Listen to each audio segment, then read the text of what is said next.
지금 우리가 문명 전환이라고 할 때 지금 우리는 어떤 문제의식을 갖고 있으며 또 우리 옛 성인들이 지금 여기서 재현하신다면은 어떤 메시지를 우리에 던질 것 같으신가? 그 당시는 사실은 뭐 그 무함마드라는 사람은 아라비아 이상의 세계를 보기는 어려웠을 테고요. 그 사람이 살았던 세상은 부족으로 이어진 세상이었고 다신교가 이루어진 현상이었기 때문에 무함마드가 이룬 가장 큰 업적은 삶에서 중요한 것은 유일신을 따라서 도덕적으로 사는 것, 그리고 이 혈연보다는 신앙이 중요하다는 것.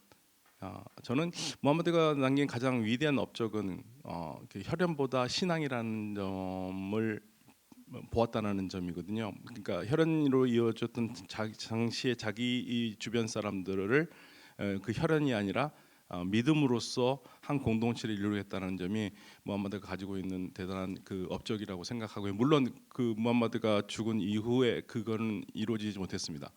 예. 그러니까 이슬람은 결국에는 선지자 그 예언자의 뜻에 따라서 신앙이 더 중요한 사회로 가지 못한 건 맞아요. 왜냐하면 계속적으로 혈연이 더 중심이 되고 그게 그랬기 때문에 왕족이 들어섰고 무함마드는 왕이 된 건 아니었는데 그 위에는 왕족이 들어섰고요. 그런 면에서는 이슬람은 선지자의 그 뜻을 제대로 들어 현대 사회에서 펴지 못했다라는 단점이 있고요. 그리고 무함마드는 자신의 그 이슬람이라는 신앙이 그 문명이라고 생각했던 것 같습니다. 그 다신교 삶은 야만적인 삶으로 생각했고요. 그래서 이슬람을 믿는다는 것은 개화를 한다는 의미였다고 보고요. 이 무슬림들이 그럼 다른 세계로 관계된 것은 기독교 세계를 무너뜨리는 것은 사실상 기독교 세계의 분열 때문에 이루어진 현상이지 이슬람이 강해서 그런 건 아니었다.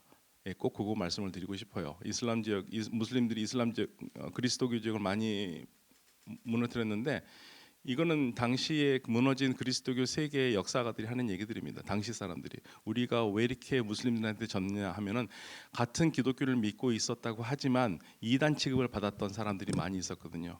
그러니까 교회가 하나가 되지 못했습니다. 그럼 결국 교회가 갈라졌기 때문에 무너졌다. 이거는 철저한 자기 반성이라고 말씀을 드릴 수 있을 것 같고, 불교 같은 경우에는 조금 다른데 인도 쪽으로 간 거는 그거는 거기에 또 맞지는 않습니다만은 아무튼 기독교나 불교와는 달리 이슬람에서는 어떠한 뭐 그 수행 공동체라든지 이 종교 지도자 조직이라든지 이런 게 없었기 때문에 더 평등한 것으로 받아들여지지 않았을까라는 생각을 많이 하고 있습니다.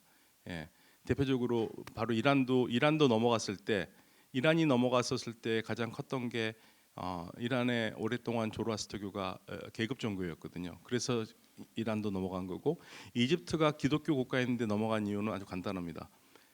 황제한테 박해받는 기독교인이었기 때문에. 그래서 그런 상황들이 이슬람과 묘하게 맞물려서 이슬람이 다 퍼져가지 않았나 생각합니다. 근데 지금 우리의 관점에서 보자면 어쨌든 전 근대적 행태들, 정치와 종교의 미분화라든가 아무리 뭐 과부를 돌보기 위해서 했다 하더라도 지금의 관점에서 보자면은 일부 다처적인 여성에 대한 억압적인 부르카라든가 뭐 여전히 근대 사회에서 어떤 개개인의 삶을 종교가 지금 지배하고 있는 이런 상황에 대해서는 어떻게 조금 질문하고 다릅니다만. 네, 사실은 우리한테 가장 어려운 부분이 그건데요. 사실은 우리도 그런 문제를 똑같이 겪었던 게 1427년 세종실록 조선왕조실록 세종조 1427년 9월조에 보면은요.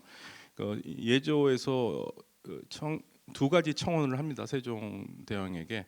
그러니까 무슬림들이 의관이 달라가지고 우리 국민들이 한마디로 결혼하기를 좀 창피해한다. 그러니까 우리나라에 사는데 우리처럼 의관을 바꾸면 결혼도 많이 할 거 괜찮을 것이다. 그리고 두 번째로는 궁중에서 하고 있는 무슬림 예식이 있었던 것 같습니다. 송축 예식을 없애달라. 이 두 가지에 대해서 세종의 답은 딱 한문으로 세 자입니다. 개종지 모두 그렇게 따랐다. 그게 무슬림에 대한 아마도 한국에서 무슬림 공동체의 마지막이었던 것 같아요. 그리고 다시 이슬람이 들어온 거는 1950년 6월 29일에 그러니까 6.25 난 4일 만에 터키가 5천 명을 파병을 하거든요. 그때 이제 우리나라에서 다시 이슬람이 시작이 되는데요. 가장 큰 문제점은 현재 무슬림 국가들을 이해해서 가장 봐야 될 것은 일단 국가 단위로 쪼개져 있기 때문에 국가 단위로 쪼개져 있기 때문에 국가 단위 이슬람으로 봐야 되고요. 그래서 국가마다 조금 차이가 있습니다. 차이가 있는데 근데 이제 안타깝게도 우리 쪽으로 들어오는 무슬림들이 대다수가 예를 들면은 그러한 좀 좋지 않은 관습들을 가지고 있는 것을 마치 이슬람이 되는 것처럼 이슬람의 오랜 관습처럼 얘기를 하면서 얘기를 하고 있거든요. 근데 그런 부분들은 사실 아니에요. 그러니까 예를 들면 여성들이 쓰는 거는 이슬람법에서도 이게 문화의 문제지 법의 문제는 아닌데 그것도 강제하게 되고 그래서 요건 바뀌고 있습니다만은 갈 길은 좀 멀고요. 다만 이 결국에는 종교는 해석이 종교인데 이 무슬림들 국가 중에서는 거의 대다수가 일부 일처제입니다. 사실은 지금 현재로는 일부 일처제인데 일부 사처제까지 뭐 허용하는 데에서 예를 들면 있다 그러면 꾸란 구절에 보면은 2장에 너희들이 공평하다면 아내를 4명까지 두라고 얘기를 해요. 이제 그 말씀만 딱 따르고 하는 거죠. 4명까지. 그러니까 한계가 4명입니다. 그래서 동시에 제가 사랑할 수 있는 아내가 4명이라는 얘기입니다. 그러니까 한 명이 유연하면 또 할 수 있고 또 할 수 있으니까 300명, 400명까지 될 수 있습니다. 이론적으로는 제 평생에 결혼하는 여자가 네. 네. 공평하다면 그런데 그 아래 규제를 더 내려가 보면 인간은 절대 공평할 수 없다고 얘기가 나오거든요.